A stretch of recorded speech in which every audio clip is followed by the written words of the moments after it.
For those who don't know, Wendy's from Niji Management. Wendy managed Ronnie's career very, very closely. And Wendy and I worked obviously on the Ronnie James Dio hologram, which debuted at Wacken in August of last year in front of 75,000 people. We were very excited about that performance. It was a debut of the hologram, which, if you guys are going to be here tomorrow night, you will be able to see. It's going to open the award ceremony, so we're excited about that as well, with the band. Hi, everybody. How you doing? I'm very glad to be here, and I hope you will get an insight to what we're trying to put out. Okay? Perfect. So I first visited Wendy in August of, it was actually July of 2015. I went out to Los Angeles to pitch her the idea of what I was thinking about. And, you know, it was interesting to me, but because I'm a big fan of Ronnie's and just trying to position it so she would so she would feel the same way as I did, because I thought he's an important part of rock and roll, and it's an important legacy that we want to make sure gets passed down. So Wendy,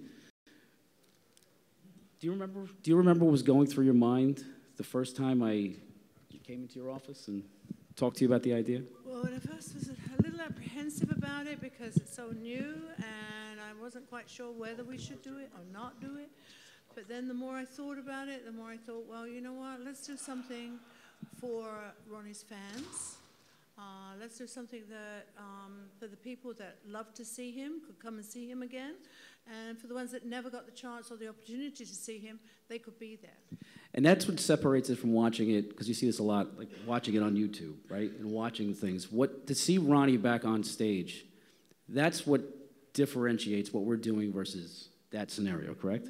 Yeah, I mean, Ronnie was always an innovator anyway. I mean, he was an innovator in his music, so I thought, well, why not be an innovator in his technology also? In 1986, we tried to invent a hologram with rear projection. If anyone that saw the Sacred Heart tour in 1986, we had a big fire-breathing dragon, but we had a big crystal ball that came down, had Ronnie's head in there, and he spoke in there, and it went up in flames. And it was like, we were trying to do that in 1986. So when this idea came, I thought, well, you know, Ronnie would give his blessing to this, because this is something that we had tried to do before. And I think that it's going to be the way of technology. I think we have to embrace technology. Just like digital, everybody was, oh, no, no, we don't want digital. But now it's the way of the world. So I think that this technology and the hologram is a new way to go. And we are losing so many of our icons to this dreadful, dreadful disease of cancer. And I think it gives an opportunity for people, as I said before, to come and see it, that didn't see it, and the ones that did see it would love to see it again. And we all know it's not, you know, obviously it's not Ronnie on stage, but what we're trying to do is do something that you agree is something as close as we can get to seeing Ronnie on stage, correct? Yeah, absolutely, yeah. I mean, I worked with you guys for over a year, seeing it develop and seeing it all the time. And then when I actually saw it performed with, of course, it performs with Ronnie's bandmates that he's played on stage and recorded with for the last 17 years. So they're live musicians playing, and then the hologram comes on with Ronnie on there, and I saw it at Wacken, and tears were coming down my face, and the whole record label, everybody was crying, and it was just like he was back on stage again. It was an amazing experience. And what do you think the fans, because I can take my take, but what do you think the fans, what were the fans' reactions when the performance was over and you could hear the crowd roaring behind you? Like, what do you think? They were loved it, and they were amazed by it. I think you have to see it to have that reaction, because a lot of people are like, oh God, you're bringing up a dead person, let him rest, or all this stuff. I hear it all the time.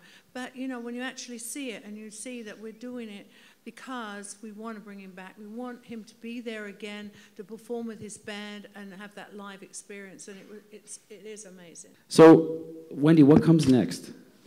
Well, hopefully a tour. We're working on a new one with, which will be, this is only a prototype, and the next one will be much, much more improved. And we're hoping to do 12 songs so that we can have 6 songs in a 90-minute set and 4 songs in a 60-minute set where he would come in and out.